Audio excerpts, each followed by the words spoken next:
So what we're talking about today is we're out here on Kissimmee, and it's about finding fish, you know, reactions, covering water, because that, dude, when the tour gets here, that's what you're going to have to do.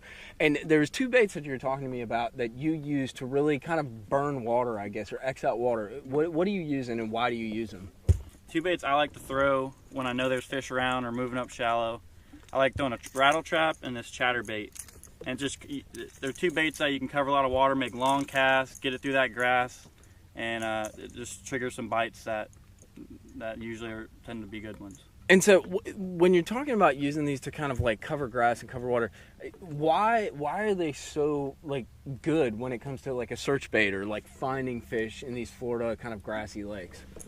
Well, these two baits specifically, they're not made to do this, but you can rip them out of stuff, and they have an action that when it shakes or wobbles a weird way when you rip it out of that grass, it just triggers them to eat it. And like certain times of the year, like this time of year, they're in a weird stage where they don't want to eat, but when you get it in front of their face and just pop a bait or makes a weird movement, they just eat it. So I noticed too, you know, a lot of people like a lot of different chatterbaits. You got yours set up kind of an interesting way. Can you tell me like what kind of chatterbait that is?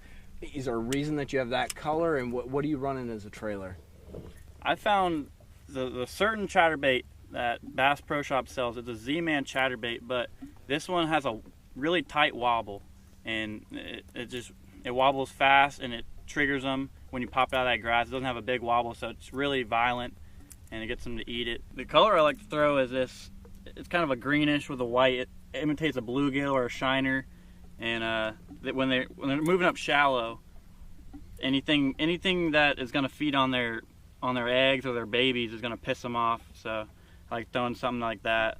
My trailer choice that I throw on the back of it is either an easy swimmer, cut it down a little bit, or a little easy, and just try and match the color of the chatterbait or anything. Kind of want it, like I said, a bluegill or a shiner imitation. Those are really cool tips. One last question I got for you, Tyler. I noticed both those, actually no, not both those rods. One of those rods has fluorocarbon, one of those rods has braid. Will you throw both those on braid? Like what's your go-to? How do you start out usually, or what changes the situation? Well, it all depends on the water depth. I mean, I like throwing a trap mostly on fluorocarbon if I can get away with it, but if the grass is too shallow or you don't want to have to mess with popping that bait out and having grass on it all the time, I'll throw a trap on braid as well. But same exact concept with this chatterbait. If the grass is super shallow and you're always struggling to pop that bait out, and you might even miss some bites if you're always doing that. So when it's super shallow, I like throwing it on braid. You won't miss a bite. You'll get that bait out of the grass easy. Well, that's a wrap. Make sure to check out Tyler. He will be down here for the FLW Tour in February, and you'll be on the tour as a rookie all year. It's intimidating, but it should be a cool journey. Thank you. Make sure to check him out. Make sure to subscribe to Gambler Lures. Tyler Lance, guys.